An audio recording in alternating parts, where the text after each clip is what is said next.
말씀과 함께 교재 31쪽을 제가 읽겠습니다. 여룻바알이라고 불렸던 기드온의 아들 아비멜렉은 세겜 사람들의 지지를 받아 자신의 이복 형제들을 죽이고 왕위에 오르게 됩니다. 그의 형제들 중 오직 요담만이 살아남게 되는데 그는 아비멜렉의 잔혹한 행위를 한 가지 우화를 통해 비난합니다. 먼저 숲에 있는 좋은 나무들을 묘사한 후 그 좋은 나무들이 왕이 되어달라는 요청을 거절하자 마지막으로 보잘것없는 가시나무가 그 제안을 받아들이는 이야기를 하는데, 이것은 아비멜렉이 자격 없고 쓸모없는 자로서 왕이 되었음을 우화적으로 비판한 것입니다. 이후 세겜 사람들이 아비멜렉을 배반하여 공개적으로 반역을 일으키게 되었고, 아비멜렉은 이 반란을 진압하여 세겜을 처절하게 파괴시켜 버립니다. 하지만 그 과정에서 아비멜렉은 한 청년의 칼에 맞아 최후를 맞이하게 됩니다. 아멘. 자, 우리 사사기 자체가 안 그래도 굉장히 좀 어두운 그런 책인데 오늘 읽은 9장을 보시면 더 좀 암울한 그런 느낌이 듭니다. 왜냐하면 하나님이 친히 사사를 세우시기 전에 스스로 왕을 자처하고 나선 사람이 있었기 때문입니다. 그 주인공이 누구냐 하면 아비멜렉이라는 그런 사람입니다. 이 사람이 누구냐 하면 기드온의 아들 중에 한 명이죠. 미디안에게서 민족을 구원한 기드온에게 이 아내와 첩들을 많이 두어서 70명이나 되는 그런 아들이 있었는데, 아비멜렉은 그 중에서 세겜의 첩에게서 태어난 아들이었습니다. 근데 이 사람이 왕이 되고자 하는 그런 권력욕에 아주 눈이 어두워졌습니다. 그래서 자기 출신인 세겜으로 가서 자기의 권력력을 드러내고 그렇게 세겜 사람들의 추대를 받아서 왕이 되는데, 근데 이 아비멜렉이 왕이 되는 과정을 보면 어느 것 하나 좀 정당한 게 전혀 없습니다. 권력에 눈이 먼 사람이 제대로 그렇게 정당한 절차를 밟겠습니까? 또 백성을 섬길 생각을 하겠습니까? 그러다 보니 완전히 피바다가 됐습니다. 수많은 생명들이 죽어나가는데 먼저 자기 이복 형제들, 기드온의 아들들 70명을 모두 학살을 합니다.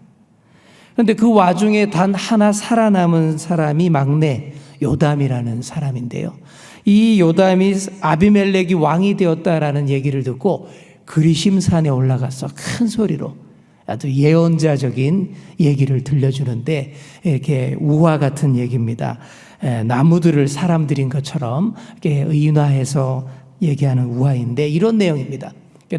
나무들이 왕들을 뽑는데요. 왕을 뽑는데요.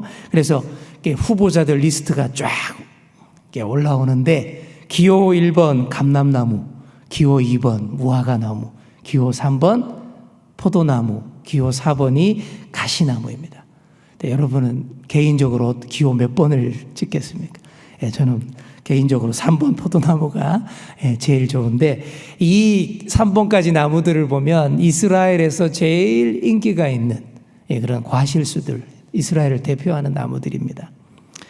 그런데 이 나무들이 하나같이 왕이 되어달라라는 부탁을 다 사양을 합니다. 감람나무가 먼저 말하죠. 내 감람류 기름, 감람류 올리브유입니다. 이 올리브유 좋은 기름을 놔두고 이거 내가 다른 나무들 위에 가서 어떻게 우쭐댈 수 있겠냐, 그렇게 얘기를 합니다. 기호 2번에게 갔더니 무화과 나무도 이렇게 얘기합니다. 나의 이 아름다운 무화과 열매를 내버려 두고 내가 어떻게 다른 나무들 위에 서서 우쭐대겠느냐, 그럽니다. 기호 3번 포도나무도 말합니다. 하나님과 사람을 기쁘게 하는 내 포도주는 어떻게 하고 내가 나무들 위에 올라가서 우쭐대겠습니까, 그럽니다. 아무도 안 한다 그러죠. 그런데 마지막 기호 4번 가시나무는 달랐습니다. 가서 왕이 되어달라라고 했더니 요놈의 가시나무가 뭐라고 하냐 그러면 다 내 밑으로 들어와, 그럽니다. 안 그러면 내가 다 불사질러 버리겠다라고.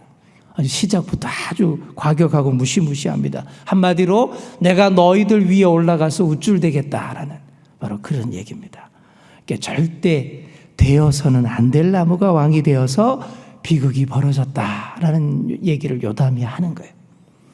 근데 이 얘기가 아비멜렉을 왕으로 세운 것과 똑같다라는 얘기입니다. 그러니까 앞으로 두고 봐라, 엄청난 비극이 일어날 것이다 라는 예언적인 이 메시지를 던지고 요담은 도망가 버립니다.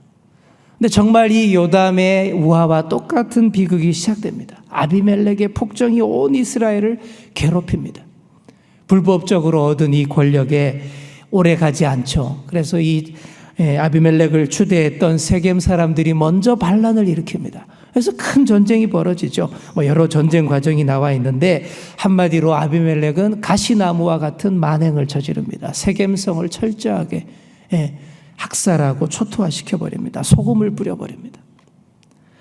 정말 가시로 온 백성들을 찔러대고 있는 이 모습은 지도자 하나 잘못 뽑은 그런 비극인 것입니다. 그래서 우리가 첫 번째로 기도할 제목은 주님 좋은 지도자를 세워주소서 하는 기도입니다. 나라의 정치 지도자이든 교회의 영적 지도자이든 아니면 좀 비교적 작은 모임의 지도자이든 마땅히 세울 사람을 뽑아야 합니다. 감람나무, 무화과나무, 포도나무 같은 분을 세워야 되는데 가시나무 같은 사람을 세우면 안 된다라는 거죠. 근데 제가 항상 느끼는 건데 정치계이든 교회이든 교단이든 가만히 보면 꼭 되지 말아야 할 사람이 지도자가 되겠다고 나서는 경우가 너무 많아요. 그죠? 이게 우리나라의 비극입니다. 정말 좋은 분들은 이 더러운 정치에 물들지 않으려고 가만히 있어요. 사양하고 가만히 있는데 정말 좋은 사람은 한사코 사양하고 영 아닌 사람이 꼭 하겠다고 하는 데에 우리나라의 비극이 있는 거예요. 불행해지는 거예요. 그래서 우리가 더 기도해야 하겠습니다. 정말 좋은 분이 빼지 않고 그래요. 부족하지만 제가 맡아 섬기겠습니다. 이렇게 될 수 있도록 더 많이 기도해야 하는 것입니다. 그리고 절대 돼서는 안 될 가시나무과의 사람들이 못 나오도록 그렇게 또한 기도해야 할 줄 믿습니다. 아비멜렉의 만행은 계속됩니다. 세겜을 초토화시킨 다음에 세겜 망대로 또 달려갑니다. 도망친 세겜 사람들이 그 망대 위로 다 몰린 겁니다. 1000명이나 되는 사람이 그 위에 숨어서 복작되고 있습니다. 이 망대를 향해 아비멜렉이 달려가는데 이 모습을 한번 보십시오. 이렇게 솔선수범할 수가 없어요. 48절에 보시면 그동안 왕이랍시고 폼만 잡던 아비멜렉이 손수 나뭇가지를 도끼로 찍어서 베어서 어깨에 메고는 막 달려갑니다. 앞장서 달려갑니다. 그리고는 부하들에게 이렇게 명령합니다. 나처럼 똑같이 하고 나를 따르라. 그렇게 하고 막 왕이 달려나가죠. 근데 왕이 솔선수범하는 건 참 좋습니다. 그런데 지금 뭐 하고 있는 겁니까? 세겜 사람들을 불태워 죽이려고 솔선수범하는 거예요. 생명을 살리고 구원하고 섬기는데 이렇게 앞장서 나갔으면 벌써 이스라엘이 멋진 나라가 됐을 거예요. 근데 그러지 않고 생명을 죽이기 위해 달려가는 거예요. 여러분, 우리 예수님과 한번 비교해 보십시오. 약간 좀 겹쳐지는 장면이 있어요. 우리 예수님도 나무를 어깨에 메고 앞장서 나가면서 나를 따르라고 하십니다. 근데 완전 아비멜렉과 정반대예요. 우리 예수님은 십자가를 지고 모두를 살리기 위해서 나를 따르라 하면서 나가고 있는 모습입니다. 완전 반대입니다. 나쁜 지도자가 이렇습니다. 생명을 죽이는 데 앞장섭니다. 오로지 자기 권력과 야망과 이익을 위해 그것밖에 안 보이는 거예요. 그래서 망대를 태울 땔감들을 잔뜩 어깨에 지고는 달려가는 겁니다. 사랑하는 성도 여러분, 여러분들은 엉뚱한 일에 앞장서지 마시기 바랍니다. 생명을 죽이고 짓밟는 일에 앞장서지도 마시고 그 행렬에 동참하지도 마시기 바랍니다. 오로지 예수님처럼 생명을 살리고 섬기는 일에 앞장서시고 그 행렬에 합류하시기 바랍니다. 그래서 둘째로 우리가 기도할 제목은 주님, 생명을 살리는 일에 앞장서게 하소서. 생명을 살리는 일에 앞장서게 하소서. 이렇게 기도해야 하겠습니다. 아비멜렉이 그렇게 1000명이나 되는 세겜 사람들을 불태워 죽이는 끔찍한 만행을 저지릅니다. 그리고는 그것도 모자라서 또 데베스라는 곳을 또 공격합니다. 세겜 망대와 똑같은 상황이 데베스에서도 지금 벌어지려고 하고 자신감이 붙은 아비멜렉이 똑같은 방식으로 공격을 시작했습니다. 그런데 아비멜렉은 여기까지였습니다. 도저히 참고 볼 수 없었던 우리 하나님이 이름 없는 한 여인을 사용해서 이 아비멜렉을 심판합니다. 그 망대 위에서 높은 데서 내려다보던 한 여인이 늘 곁에 끼고 있던 생활 필수품 맷돌 윗짝을 탁 떨어뜨리는데 희한하게도 그게 아비멜렉의 머리에 정통으로 들어맞고 맙니다. 그렇게 스스로 왕이고자 했던 아비멜렉의 두개골이 깨어져서 죽게 되는데 이게 무슨 얘기입니까? 그렇게도 사람들의 머리가 되고 싶어 했던 그 사람의 머리가 그 자리에서 박살나버린 겁니다. 하나님이 이렇게 그의 머리를 치신 겁니다. 아무나 머리 하는 것 아니야 라고 하나님이 가르쳐 주신 겁니다. 가장 높고 존엄해야 할 왕이, 최고 존엄이 가냘픈 여성에게, 그것도 맷돌에 맞아 죽었다라는 거, 이 굉장히 수치스러운 일이죠. 하나님이 이렇게 일하십니다. 약한 자를 들어서 강한 자를 부끄럽게 하시는 이런 하나님을 우리가 바로 알아야 되겠습니다. 그런데 모르는 사람은 끝까지 몰라요. 이 아비멜렉을 보십시오. 죽는 순간까지도 회개하지 않고 자기 자존심, 자기 체면만 생각을 합니다. 그 와중에 어떻게 합니까? 자기 무기당번을 불러서 자기를 찌르라고 시킵니다. 왜냐하면 여자의 손에 맷돌에 맞아 죽었다라는 그런 소리 듣기 싫다는 거예요.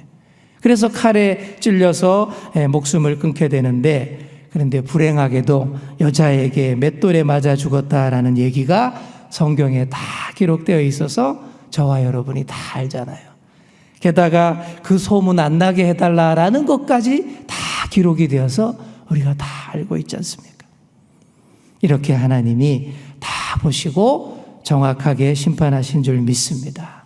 그 자랑, 그 권력욕, 그 체면마저 다 부셔버리셨습니다. 스스로 왕이 되고자 했던 아비멜렉의 이야기가 이렇게 끝이 났습니다. 스스로 왕이 되고자 하는 길은 우리 하나님이 제일 싫어하시는 길입니다. 하나님만이 우리의 왕인 줄 믿습니다. 그분만이 온전히 판단하시고 다스려 주십니다. 그래서 우리가 마지막 셋째로 기도할 제목은 주님만이 우리의 왕이 되어 주소서, 주님만이 우리 왕이 되소서라고 기도해야 하겠습니다. 이제 말씀을 맺습니다. 내 인생 내 마음대로 내가 다 왕노릇하며 살려는 시도를 우리 주님이 결코 용납지 않습니다. 그리고 그렇게 할 때 불행해질 수밖에 없습니다. 내가 불행해지고 내 주위 사람들까지 다 불행하게 만듭니다. 그러니 우리가 마땅히 왕으로 모시고 섬겨야 할 그분만 찾으시는 여러분 되시기 바랍니다. 엉뚱한 데 의지하지 마시고 우리가 피해야 할 요새, 산성, 망대가 되시는 우리 그분에게만 나오셔서 그분과 더불어 늘 승리하시는 그런 저와 여러분 다 되시기를 간절히 축원합니다. 이 시간 우리 함께 기도하겠습니다. 첫째로 주님 좋은 지도자들을 세워 주옵소서. 두 번째로 주님 생명을 살리는 일에 앞장서게 하여 주옵소서. 마지막 셋째로 주님만이 우리의 왕이 되어 주옵소서. 우리 함께 기도하시겠습니다. 주여 믿습니다. 주여 믿습니다. 주여 믿습니다.